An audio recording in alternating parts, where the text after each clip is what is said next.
እመቤታችን ብጽዕት አይደለችም? በጣም ብጽዕት ነች። የአምላክ እናት አይደለችም? የአምላክ እናት አይደለችም። ማስረጃ አለ? አለኝ። እሺ ነገር እመቤታችን ወላዲተ አምላክ አትባልም የሚል ቃል ስትናገር እመቤታችን ወላዲተ ኢየሱስ ክርስቶስ ትባላለች አትባልም? ኦርቶዶክስ እንዳትሆን የሚያደርግ ነገር ምንድን ነው? እስኪ ንገረኝ። በጣም አሪፍ። ሶስት ነገሮችን በጥቂቱ ኦርቶዶክስ ማልሆንበት ሶስት ምክንያቶች አሉኝ። የመጀመሪያው ምንድነው? ያላመነ ሰው ታጠምቃላችሁ። አንደኛ። ወደ ሁለተኛ ለለፍ ወይንስ አንደኛ ላይ እናወራለን? ቀጥል። ሶስቱንም አንድ ጊዜ ጠቅለል አድርገን እንመልስልሃለን። የሚገርም ነገር እዚህ ጋር ያሉ ድንቅ የሆኑ ሊቃውንቶችና ድንቅ የሆኑ መምህራኖች ስላሉ ቀጥል። እሺ። ሁለተኛው ምንድነው? ዮሴፍ የማርያም እጮኛ ሳይሆን እጮኛ ጠባቂዋ እንጂ የማርያም ባል አይደለም ወይንም እጮኛው አይደለም ብላችሁ ታስተምራላችሁ። ማርያም ኢየሱስ ወንድሞች እንደሌሉት ታስተምራላችሁ። ሶስተኛ ደግሞ ስቲል እስካሁን ድረስ በእጅ በተሰራ ቤተ መቅደስ ታምናላችሁ።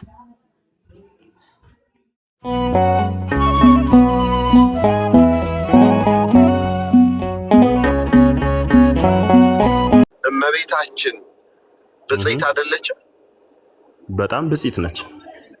የአምላክ እናት አይደለችም? የአምላክ እናት አይደለችም። ማስረጃ አለ? አለኝ። እሺ ነገር መጽሐፍ ኢየሱስ ክርስቶስ አምላክ ነው አይደለም? በሚገባ አምላክ ነው። እሱን የወለደችው ማን ናት? አሁን ማርያም ናት። ብጽዕት ድንግል ማርያም ነች። ስለዚህ ኢየሱስ ክርስቶስ እንግዲህ አሁን ደግመህ ነው የምትነግረን። መጽሐፍ ቅዱስ እንደሚነግረን ነው የምትነግረን። ኢየሱስ ክርስቶስ አምላክ ነው አይደለም? በእርግጠኝነት አምላክ ነው። በነገራችን ላይ ሲወለድ የመጣ ሳይሆን ቀድሞ የነበረ ነው። ሁሉን የፈጠረ አምላክ ነው። እሱን የወለደችው ማን ናት? እሱን የወለደችው በስጋ ወደዚህ ምድር መምጫ መንገድ የሆነችው ቅድስት ብጽዕት ማርያም ነች። ስለዚህ እሷ የወለደችው አምላክ አይደለም? በደንብ በሚገባ አምላክ ነው። ታዲያ አምላክ እናት አይደለችም? እንዴት መሰሎት ዲያቆን ሕዝቅያስ? መጽሐፍ ቅዱሳችን መሰሎት አይደለም፣ ማስረጃውን ወደ መጽሐፍ ቅዱስ አሁን ይሄ እኔና እርሶ የምናወራውን ሳይሆን መጽሐፍ ቅዱስ ላይ ብያለሁ ቅድም አይደለ? ስለዚህ ማስረጃችን መጽሐፍ ቅዱስ ላይ ሲናገር ወንጌላት መጽሐፍት አራቱም ላይ ተጠቅሷል እና መልአኩ ገብርኤል ወደ ቅድስት ማርያም ተልኮ በመጣ ሰዓት ላይ የነገራት ያበሰራት የምስራች አለ አይደለ? ሲናገር ምንድን ነው ያለው? መንፈስ ቅዱስ በአንቺ ላይ ይጸልላል፣ የልዑልም ኃይል ያርፍብሻል፣ ስለዚህ አንቺ ትወልጃለሽ አላትና ከአንቺ የሚወለደውም ሕያው እግዚአብሔር ልጅ ይባላል፣ የሕያው እግዚአብሔር ልጅ ይባላል ብሎ አላት። ከመንፈስ ቅዱስ ነው። ለዮሴፍም ደግሞ ሲናገር መልሶ ኢቨን ዮሴፍ ከማርያም ጋር ግንኙነት ስላልነበራቸው ድንግል እና ንጽሕት ስለነበረች አወቀና ካወቀ በኋላ ደግሞ በስውር ሊተዋት አሰበ ይልና ከማርያም የተጸነሰው ከመንፈስ ቅዱስ ስለሆነ አትተዋት። which ያም ማለት እግዚአብሔር ኢየሱስ ክርስቶስን ወደ ምድር ሲልክ ዓለምን ሊያድን የዓለምን ሕዝብ ሁሉ ከኃጢአቱ ሊያድን በላከው ጊዜ ሲመጣ እንደ መምጫ መንገድ ከሴቶች ሁሉ ተመርጣ እግዚአብሔር አምላክ በጸጋ በሆነ ምርጫ መርጧት ቅድስት አድርጓት ብጽዕት አድርጓት በእሷ በኩል መጣ። አሁን የእናትነት ወይም ደግሞ የአምላክ እናት ወደሚለው እውነታ ስንመጣ በመውለድ ወይም ደግሞ በስጋ በመውለድ በኩል ብትሆንም እሱ እናት ወይም አባት የለውም ይላል መጽሐፍ ቅዱስ። ለዘመኑ ፍጻሜ ቁጥር የለውም ይላል አይደለ? ስለዚህ መጽሐፍ ቅዱስ እርስ በርሱ ይጋጫል ማለት ነው። ቀድሞ የነበረ ነው እሱ። እኛንም ሁላችንንም የፈጠረ አምላክ ነው እሱ። ስለዚህ እንደ መምጫው መንገድ አዎ በስጋ ወልዳዋለች፣ ግን ሪሊ ክርስቶስ ኢየሱስ ከማርያም ነው የተገኘው ወደሚል ትምህርት ደግሞ የሚወስደን ከሆነ ይሄ ኮምፕሊትሊ ከመጽሐፍ ቅዱስ እንቃረናለን ማለት ነው። ያን ከዛ አንጻር የምትናገረውን ትሰማዋለህ? በደንብ እየሰማሁት ነው። ላይክ በደንብ እየሰማሁ ነው የምትናገረው? አዎ አዎ። መጽሐፍ ቅዱስ ሼር ላርግ የሚቻል ከሆነ አሁን ያወራኋቸውን ጥቅሶች። ቆይ የወለደችው የማንን ልጅ ነው? ሄሎ ይሰማል? የወለደችው የማንን ልጅ ነው? የልዑል እግዚአብሔር ልጅ ነው። እሱ የልዑል እግዚአብሔር ልጅ አምላክ አይደለም? በደንብ ብያለው ዲያቆን ሕዝቅያስ። አምላክን አልወለደችም ያልክበትን ማስረጃ እኮ አልሰጠህንም። መጽሐፍ ቅዱስን አነበብከው ማለት አላልኩኝም፣ እንደዛ አላልኩኝም። የአምላክ እናት ልትሆን ማለትም አሁን እናት የሚለውን ሙሉ በሙሉ እሱን ልክ እኛ በተወለድንበት መወለድ ከአባቶቻችን ከእናቶቻችን እንደተገኘ ሰው የዛ አይነት መገኘት አይደለም። ኮንፈርም ሲያረጋቸው ሲያረጋግጥላቸው ለራሷም ለማርያምም እንዲሁም ደግሞ ለጮኛዋ ለዮሴፍም ኮንፈርም ሲያረጋቸው ራሱ መልአኩ ገብርኤል ከመንፈስ ቅዱስ እንደተጸነሰ የልዑል እግዚአብሔር ልጅ እንደሆነ ባዮሎጂካሊ ደግሞ ወደዚህ ስንመጣ ሼር ያደረገው ራሱ ዲኤንኤም ሆነ ምንም የለም። ምክንያቱም እሱ የእግዚአብሔር ልጅ ነው። መምጫ መንገድ ነው የሆነችው ነው እያልኩ ያለሁት። ይሄ ግን ስል በፍጹም ቅድስት ብጽዕት ድንግል ማርያምን ፐርሰናሊ የኔ ቤተክርስቲያን የምታስተምረኝ ዲስፓይስ አናረግም፣ አንንቅም። በጣም ነው የምንወዳት እናከብራት። ግን ትምህርቱን የሳተ መሆን የለበትም ነው የኔ ሀሳብ።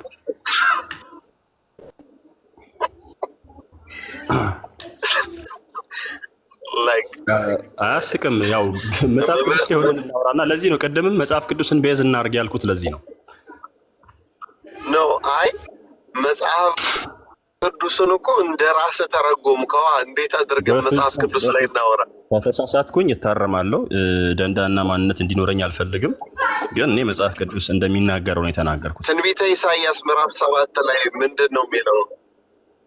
ትንቢተ ኢሳይያስ ላይ ትጸንሳለች፣ ወንድ ልጅ ትወልዳለች፣ ስሙን ማን ይሉታል? ቁጥር ስንት?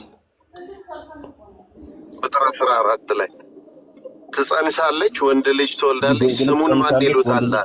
ስሙንም አማኑኤል ብላ ትጠራዋለች። አማኑኤል ማለት ምን ማለት ነው? እግዚአብሔር ከኛ ጋር ነው አይደል? ከኛ ጋር። አዎ። ስለዚህ እግዚአብሔር ከኛ ጋር ራሱ የሚል አማኑኤል የሚል ስም የተሰጠው ለምንድን ነው? እሱ ራሱ እግዚአብሔር ነው። ያ ማለት ይሄንን ስል የሥላሴን እንትን እየቀላቀልኩኝ አይደለም፣ በስህተት እንዳትረዱኝ።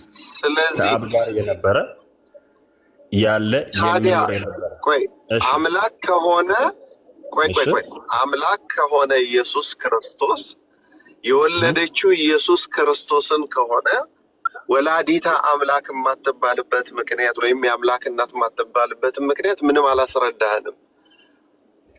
ወይ በስጋ ብቻ ነው ተግባብተን ከሆነ ተቆጥራለችም ነው ወይስ አይ እንደ ዮናታን እንዳትሆን መጨረሻ ብዬ ነው። ከ5 ዓመት በኋላ ዮናታን ራሱን የቻለ ሰው ነውና እሱ ራሱ ከስቀስ አይ እንደው 5 ዓመት እንዳይፈጅብህ አንተም ብዬ ነው።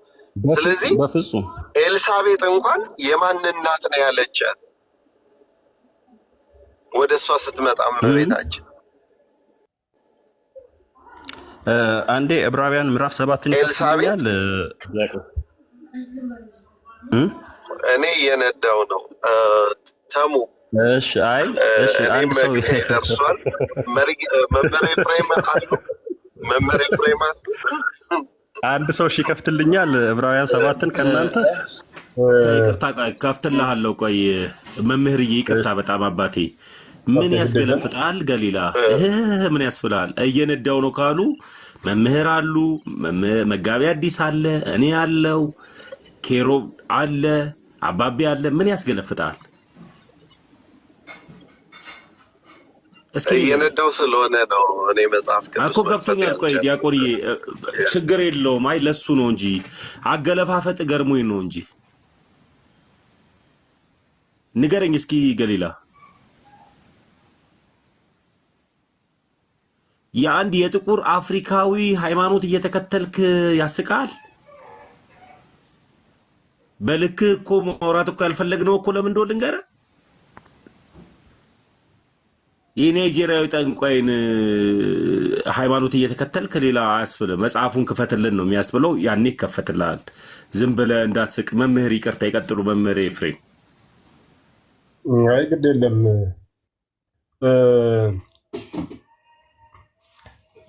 ገሊላ እንደምን አለ?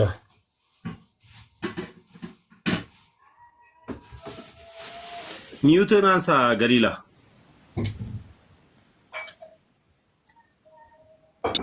ሄሎ፣ ይሰማል? እሺ፣ ዳግማዊ ይባላለሁኝ። የባለቤቴን ቲክቶክ ስለተጠቀምኩኝ ነው። ኦኬ፣ እሱ ላይ ጥያቄ የለንም።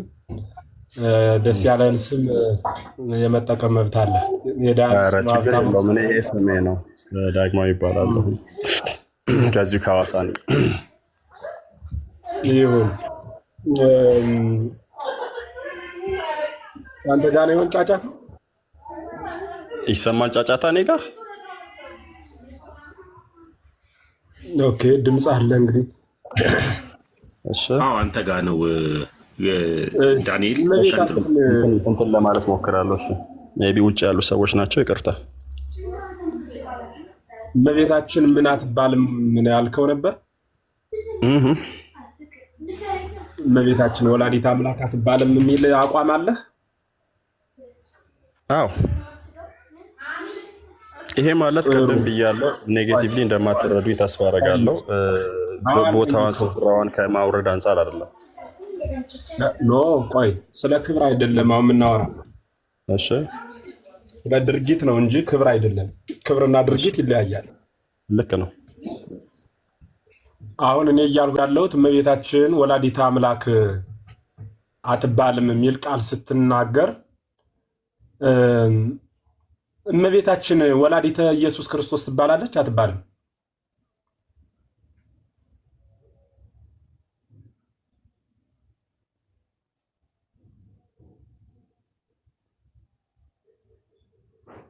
ሄሎ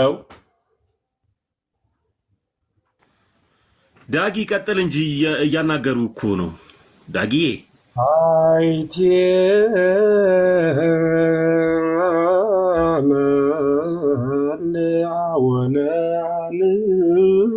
የት ሄደና እንጂ ተናገር። የት ነው ሄደ? ተመልሰው ይግባ። እስኪ አንድ ቁጥር ይጻፍና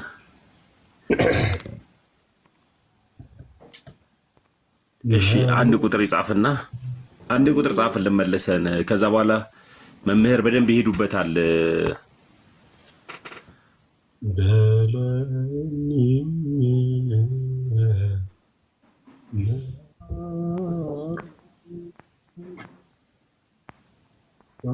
እስኪ የዚህ አይነት ሀሳብ ያላቸው ሌላ ሰዎች ካሉ እመቤታችን ወላዲተ አምላክ አትባል የሚል ሀሳብ ያላቸው ሰዎች ካሉ እስኪ አንድ ቁጥር ጻፉ። እንዲህ አይነት ሀሳብ ያላችሁ ሌላ ያው ወላዲተ አምላክ አትባልም የሚል ጽሁፍ እንደዚህ አይነት እምነት ያላችሁ ማስረጃ የምትሰጡን ሰዎች ካላችሁ ግቡ። የምራችሁን ነው ግን አንዳንድ ቁጥር የምትጽፉት አትባልም ብላችሁ ነው? እኔ ሁላችሁንም አስገባችኋለሁ። መድኃኒዓለምን አንዳንድ ቁጥር ይጽፋሉ መምህር። ጥሩ ወንድማችን ክብረ ዓለም ነው። እስኪ ቀጥሉ። ሰላም ዋላችሁ ታሚ። ኦኬ፣ ሌላ አለ ከላይ? አዎ፣ ክርስቶስ አትባልም ብለህ ነው አንተም አንድ ቁጥር የጻፍከው ወንድሜ?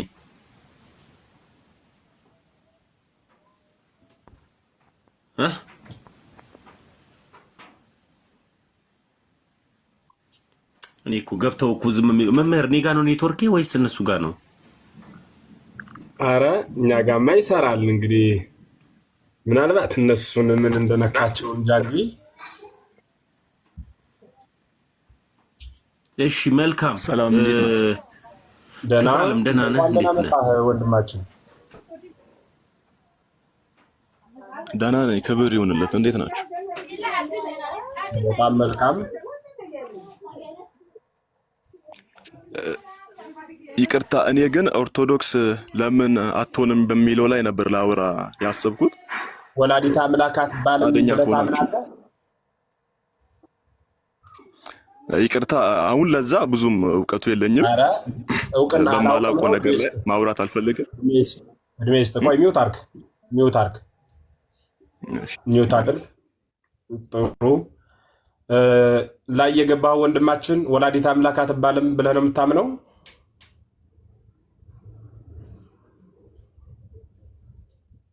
የላይኛው ማን ነው ስሙ? በፍጹም በፍጹም እንደዛ ልል በፍጹም እኔ ክርስቲያን ነኝ፣ ኦርቶዶክስ ነኝ። በፍጹም እንደዛ ሳይሆን አንድ ነገር ብቻ ልናገር ፈልጌ ነበረ። ቆይ አንድ ነገሩን ተወው፣ በኋላ ትነግረናለህ። በመድኃኒዓለም ሊቃውንቱ እያለ ምን ካለ ኦርቶዶክሳውያን ጥያቄ ካላችሁ ግቡ ይባላል። በመድኃኒዓለም ይቀጥሉ መምህር። እመቤታችን ወላዲተ ኢየሱስ ክርስቶስ አትባልም የሚል ሰው ከፕሮቴስታንት እንግዲህ አዲስ እምነት ተመስርቷል። እኔ እግዚአብሔር በሚያውቅ እንዲህ አይነት የፕሮቴስታንት አስተምህሮ ሰምቼ ራሱ አላውቅም። ለመጀመሪያ ቀን ነው የሰማሁት። በእርግጥ የፕሮቴስታንት አስተምህሮ አጥር ስለሌለው የፈለገ ሰው መጨመር ያልፈለገ መቀነስ ይችላል። ምክንያቱም አጥር የለውም። ቀኖና ስለሌለው መለኪያ ስለሌለ የፈለገ ይጨምራል፣ ያልፈለገውን ይጥላል። ሃይማኖት ማለት አስተምህሮ ማለት ነው። ሃይማኖት ስለሌላቸው አስተምህሮ የላቸውም። እኛ ሃይማኖታችን አስተምህሯችን ነው። ድርጅት አይደለም፣ ካምፓኒ አይደለም፣ መሰባሰቢያ አይደለም፣ ወሬ አይደለም፣ ፖለቲካ አይደለም። የኛ ሃይማኖት የምንለው አስተምህሮውን ነው። ይህ ሃይማኖት ሶስት አስተምህሮ አለው። አንደኛው የማይንቀሳቀሰው ዶግማ፣ ሁለተኛው ያን የማይንቀሳቀስ ዶግማ የምንጠብቅበት ቀኖና፣ ሶስተኛው ያንኑ ቀኖናና ዶግማውን የምንረካከብበት ትውፊት ይባላል። ትውፊቱን በቃል ቀኖናውን በተግባር ዶግማውን በአምልኮ እንጠቀማለን። እንዲህ አይነት ወጥ የሆነ አስተምህሮ ስላለ እኔ እንደፈለኩ የምጨምርበት፣ ዲያቆን እንደፈለገ የሚቀንሱት፣ መጋቢ አዲስ እንደፈለገ የሚጨምሩት ነገር የለም። ከመዝ ግበሩ ወከመዝ ንበሩ ብለው ሐዋርያት ሰጠውናል። እንደዚህ ኑሩ እንደዚህም ደግሞ አድርጉ ብለውናል። ያን እናደርጋለን። ካቃተን ደክሞን እንተዋለን እንጂ አይደለም ብለን ግን ሕግ አናሻሽልም፣ አንቀይርም። ምናምን በዚያው ነው እና የፕሮቴስታንት አስተምህሮ ሁሉም የፈለገውን አይነት ሐሳብ ያነሳል። ከምን አንጻር እንዴት ካላችሁኝ፣ ሃይማኖት ስለሌላቸው አስተምህሮ የላቸውም። አስተምህሮ ስለሌለ ደግሞ አጥር የለም። አጥር የሌለው እህል ያገኘ ከብት ነው የሚበላው።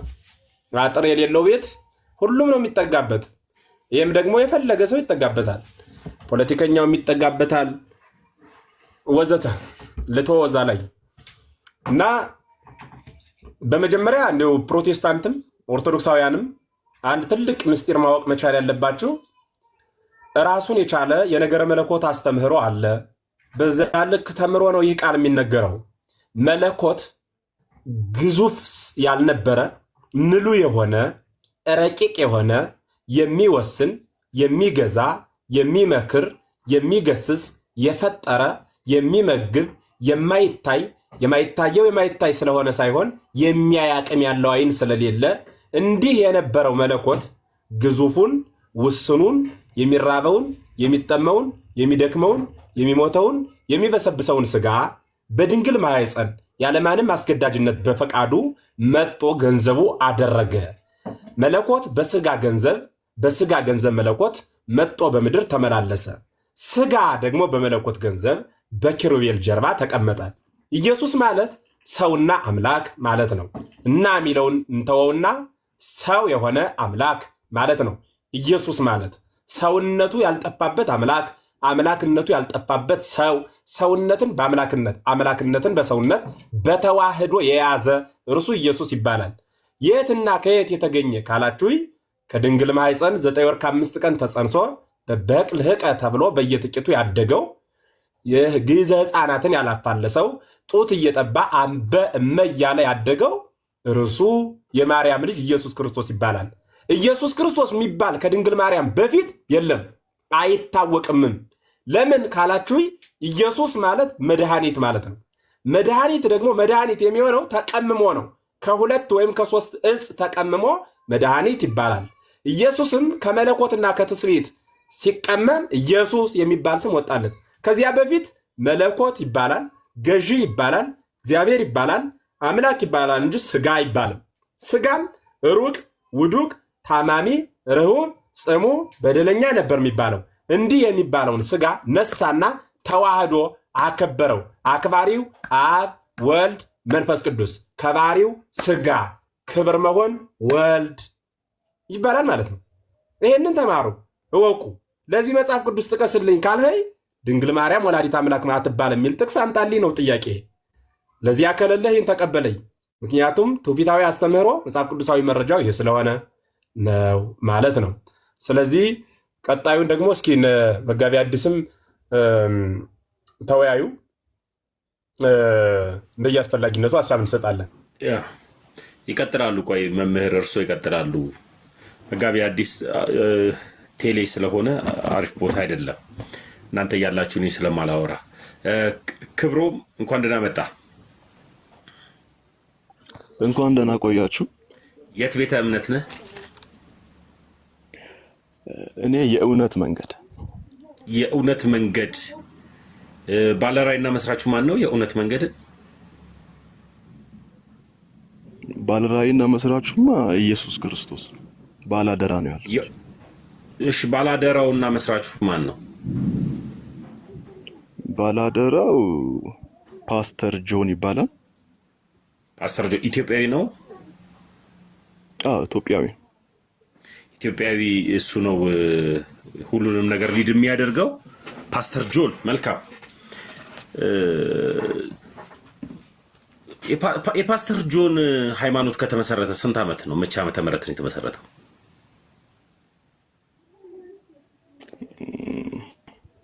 እኔ በቅርብ ነው የተቀላቀልኩት፣ አንድ 3 ዓመት። መልካም። 2013 ማለት ነው የተመሰረተው። 2014 ነው የተመሰረተው፣ የዛሬ 3 ዓመት። መልካም። ከ2013 በፊት አንተ ምን ላይ ነበርክ? የት ነበርክ? እኔማ ኦርቶዶክስ ውስጥ ነበርኩት። እሺ፣ ኦርቶዶክስን በደንብ ታውቃታለህ? 3 ዓመት ሞላ። ወደዚህ ስትመጣ ክርስቶስ በደሙ ከመሰረታት ፓስተር ጆ ወደ መሰረታት ነው የሄድከው። በጣም ጥሩ።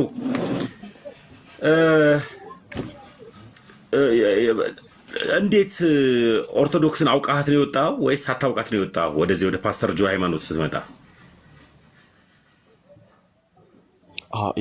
ከይቅርታ ጋር ሃይማኖት የክርስቶስ ናት። ፓስተር ጆን አትበል። እሺ፣ ከፓስተር ጆ ምን ነበር ያልከኝ? ቸርቹን ስም፣ የቸርቹን ስም እየጠራው ልሂድ። የእውነት መንገድ። ወደ እውነት መንገድ ሃይማኖት ከመምጣት በፊት ኦርቶዶክስን አውቃት ነበር የሄድከው? የተወሰነ። መልካም። እስኪ ኦርቶዶክስን በደንብ አውቃት ከሆነ ለምን ኦርቶዶክስ አትሆኑም? ስለሆነ ርዕሱ 5ቱን አዕማደ ምስጢራት ላይ ከመጽሐፍ ቅዱስ ውጪ ነው የምታስተምረው። ቤተክርስቲያን በነገረ ድህነት ላይ ስህተት አለባት ብለህ በ5ቱ አዕማደ ምስጢራት ላይ ጥያቄ የሆነብህ ምን እንዲሆን ንገረኝ እስኪ። እኔ አሁን ላወራችሁ የፈለኩት ኦርቶዶክስ ማልሆንበትን ምክንያቱ ነው። ስገባ ሌላ ጥያቄ ጠየቀኝ። መልካም። አሁንም ይሄ 5ቱ አዕማደ ምስጢራት የቤተክርስቲያን ነበረ። መምህር እርሶ ይቀጥሉ እስኪ የፓስተር ጆን ሃይማኖትን እና የኦርቶዶክስን ሃይማኖትን። የፓስተር ጆን ሃይማኖት አትበል። ገባኝ። ቆይ ግድ የለም እኔ ጋር እንግባባና እንቀጥላለን። ሰላሙ ለክርስቶስ ይብዛል። ወንድማችን እንኳን ደህና መጣ ብያለሁ። ጥያቄ ጠይቀሃለሁ፣ መልስ ትሰጠኛለህ። ታውቀውን አውቃለሁ፣ የማታውቀውን ደግሞ ሰላም ይብዛ ሰላም ብያለሁ፣ የማታውቀውን ደግሞ አላውቅም በማለት ትመልስልኛለህ።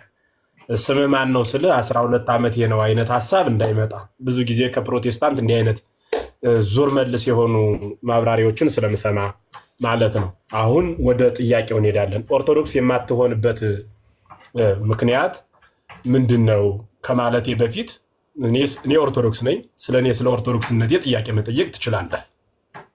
አንተ ደግሞ ሃይማኖትህ እውነተኛ መንገድ ነው ያልከኝ እንደሱ የሚል ነገር ነግረኸኝ። ስለዚህ መጀመር ስለዚህ እናወራለን ማለት ነው። ስለዚህ ሃይማኖት እናወራለን፣ ከዛ ወደዛ ጥያቄ እንሄዳለን። ይህንን ሃይማኖት ስታምን፣ በዚህ ሃይማኖት ስትገባ ምን ያህል ጊዜ ሆነ? አንተ ወደዚህ ሃይማኖት ከመጣው አሁን በቅርብ ነው ብለናል። የተመሰረተ ምን ያህል ጊዜ ሆነው?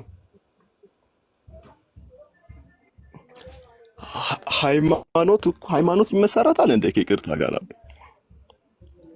ትምህርት ለምሳሌ እኮ ነው። ይታመናል እንጂ አይመሰረትም። ሃይማኖት ይታመናል እንጂ አይመሰረትም። በጣም ጥሩ። ይህንን እምነት የታመነበት ሰው ለመጀመሪያ ጊዜ ሀሳቡን ይዞ ለምሳሌ ፕሮቴስታንት አሁን ስናነሳ ማልቲ ሉተር እንላለን። ይህ ደግሞ ዘመኑ ይታወቃል 15ኛው 16ኛው ዘመን ብለን እንናገራለን። የገሌ ሲባል በዚህኛው 100 ክፍለ ዘመን ይባላል አይደለ? እንደዚህ የሚባል የለም። ስሁት ከሆነ ሀሳቢ መልሰ ታረማለሁ እንደሚባል ግን የለም። እንደዛ ይባላል። የእናንተው በመቼ ዘመን የተመሰረተ ነው ያልኩ ለዛ ነው። በመቼ ዘመን ነው የመጣው ሀሳቡ?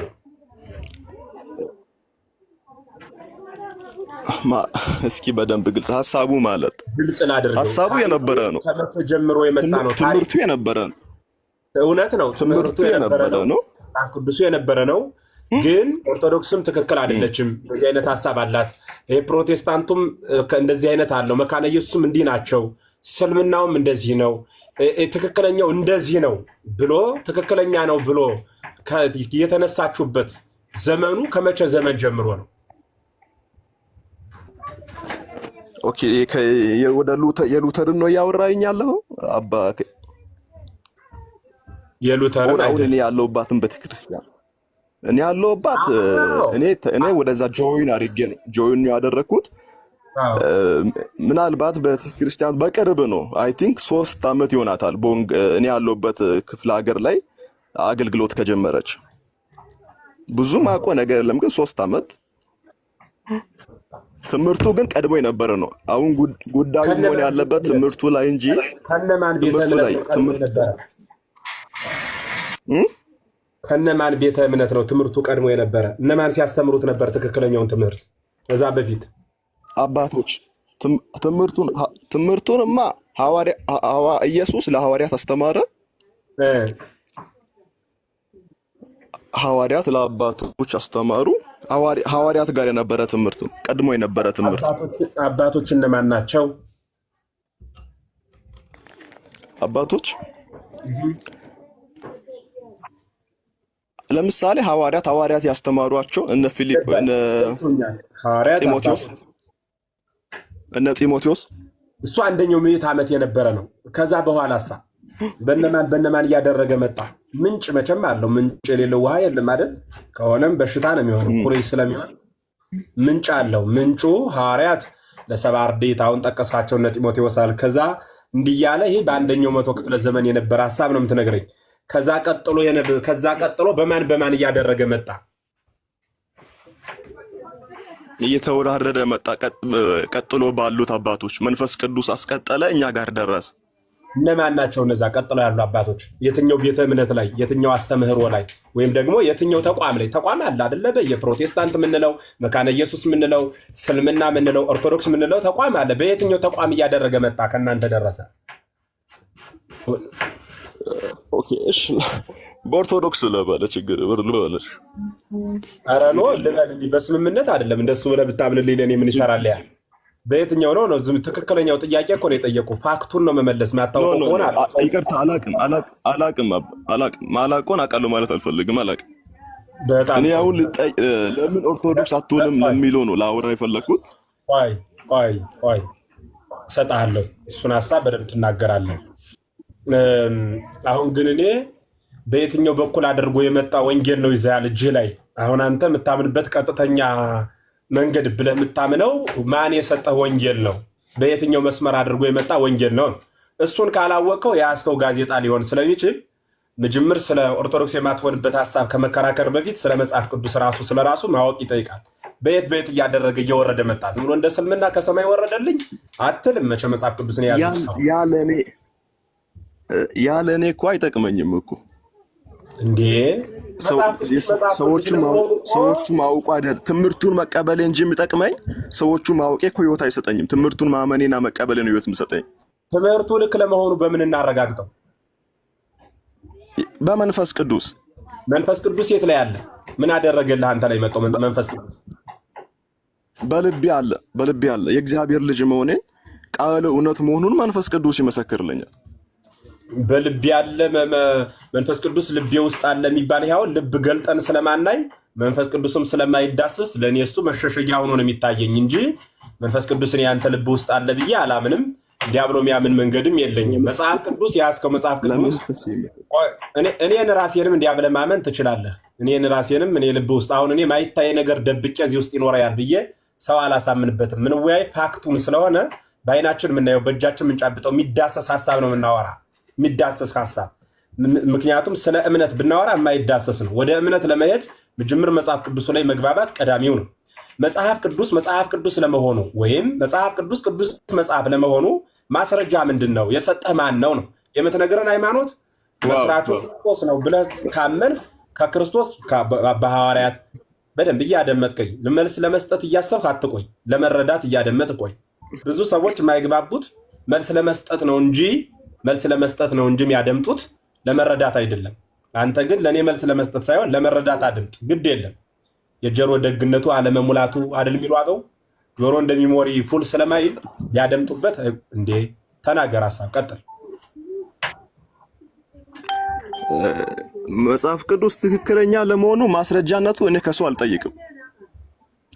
ቢኮዝ እግዚአብሔር ቃል ለትክክለኛነቱ ራሱ የእግዚአብሔር ቃል ማስረጃ ነው። ለምሳሌ ቃሉ ሕያው ነው፣ የሚሰራ ነው። በህይወቴ ላይ ሲሰራ ይቻለው። ስለዚህ የእግዚአብሔር ቃል ትክክል ይሁን አይሁን ከሰው ሳይሆን የሚቀበለው ቃሉ ራሱ ውስጥ ትንፋሰ መለኮት ያለበት እኮ። ይበረዛል አይበረዝም? መጽሐፍ ቅዱስ ይበረዛል አይበረዝም?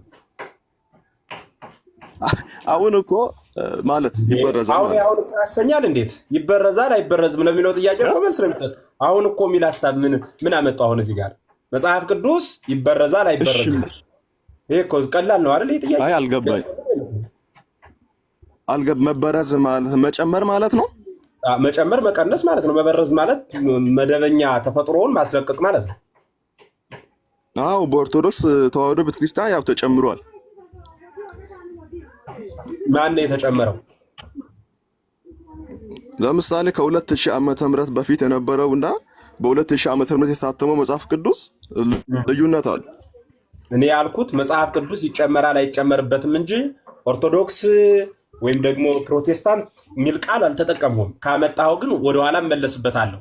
መጽሐፍ ቅዱስ ይበረዛል አይበረዝም ነው ያልኩህ። ይበረዝ እኔ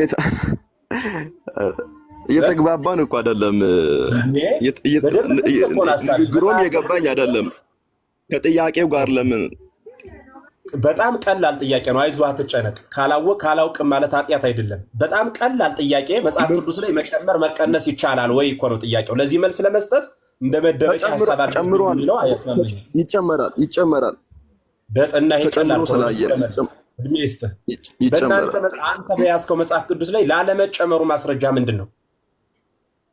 ማነው የጠበቀልህ? የትኛው አባት ነው ከክርስቶስ ተነስቶ እስከ አንተ እስከሚደርስ ድረስ ክርስቶስ ባረገ በ31ኛው መቶ ክፍለ ዘመን የተጠናቀቀ ወይም የተጻፈ መጽሐፍ ቅዱስ የሚባለው ጥራዙን ስናነሳ ከአንደኛው ምዕተ ዓመትም ያልፋል።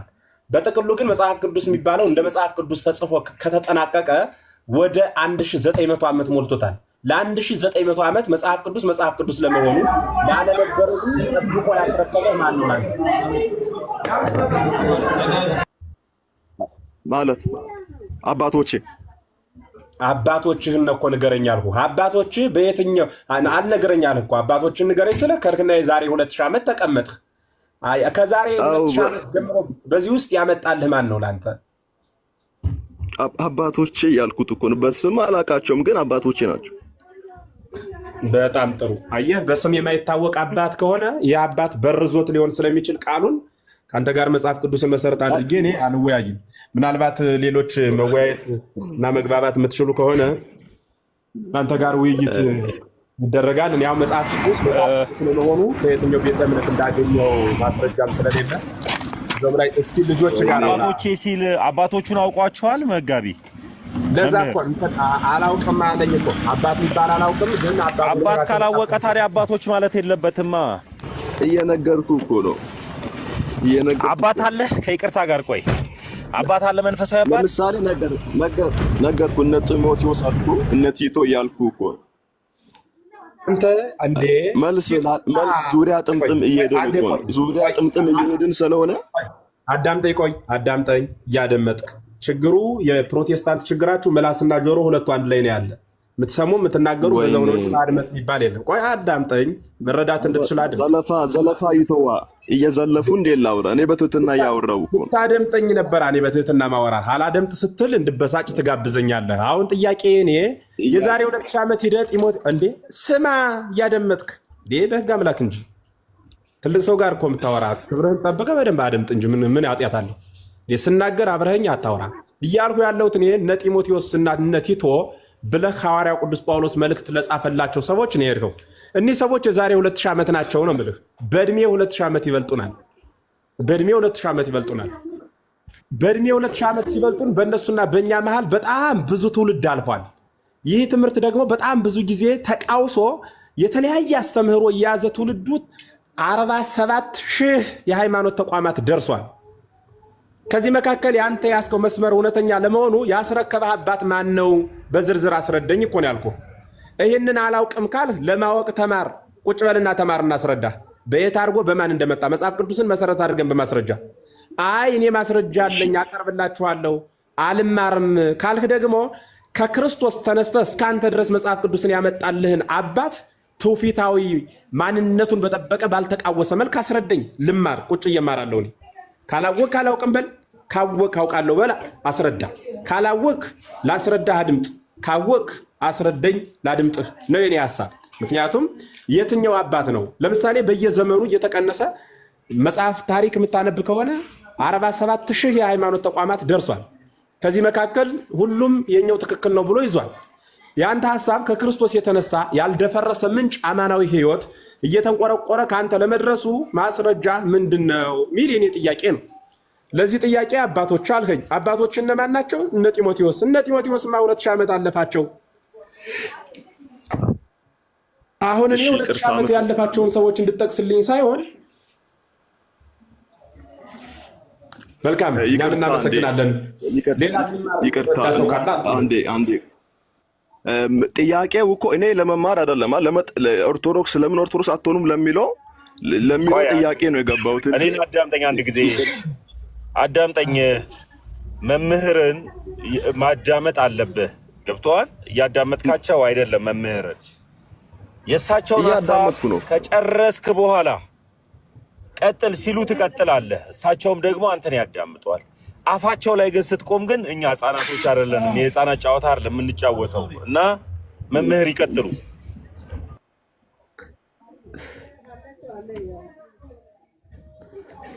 ጥያቄው እኮ ቢቀየር አሪፍ ነበረ። እንደው አማርኛ እየከበደበት ሆነ ተጨነቀው።